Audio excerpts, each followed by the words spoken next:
నమస్తే మెట్రో ఉదయం న్యూస్ కి స్వాగతం.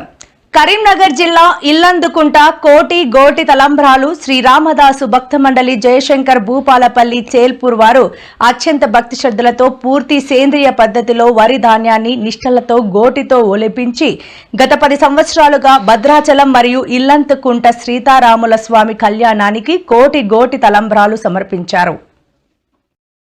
ఇల్లందుకుంట ఆలయ చైర్మన్ సమక్షంలో ఆలయ అర్చకులు వంశీధర శర్మ, నవీన్ శర్మ తలంబ్రాలు అందించడం జరిగింది. ఈ కార్యక్రమంలో రామదాసు, తిరుపతి రేగూరు కిరణ్ రెడ్డి, అంకిరెడ్డి, రవి, జైపాల్ వేణు సింగ్, రంగాచారి, అన్నపూర్ణ, ఆర్యవైశ్య సేవా సభ్యులు, అధ్యక్షులు కాసం నాగేష్, కడెం వేణుఖండం, సీదిరాల జ్యోతి, పద్మజ, సువర్ణ తదితరులు పాల్గొన్నారు.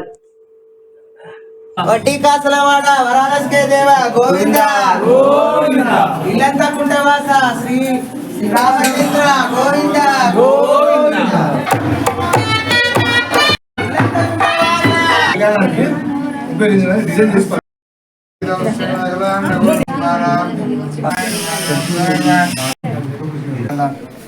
చారెళ్ళ వీళ్ళు కూడా అన్నప్పటి నుంచి పద్మజ ఇంకా చాలామంది ఎన్నో రాష్ట్రాలకు వెళ్ళి ఈసారి మన శ్రీరామకి మన అప్పచెప్పాము. 2 కింటాల 20 కిలోలు గోటి తలంబ్రాలు అప్పచెప్పాము.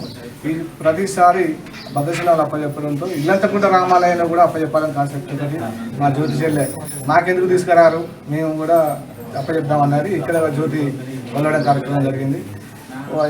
కొన్ని ఒలిసి ఇక్కడ ఉంచుకొని కొన్ని మాకు భద్రశిలం పంపించేది. ఈసారి ఇది 4వ సంవత్సరం తీసుకురావడం. ఈసారి కూడా ఈ స్వామి సన్నిధిలో అయ్యగారుల అధికారులు అయ్యగారుల ఆలోచనతో చెప్పడం జరిగింది. జై శ్రీరామ్. జై శ్రీరామ్. వీరు వారి స్వయం కృషితో తేవడం చాలా ఆనందదాయకంగా నేను భావిస్తున్నాను.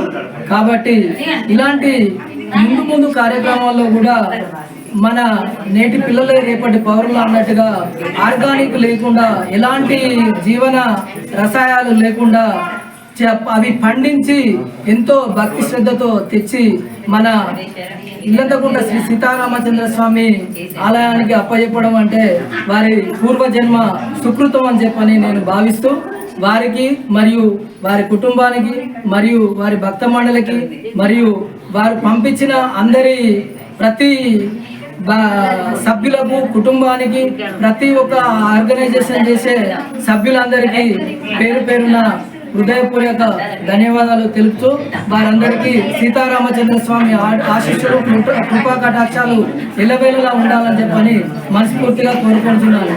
జై శ్రీరామ్. జై శ్రీరామ్. జై శ్రీరామ్. జై శ్రీరామ్.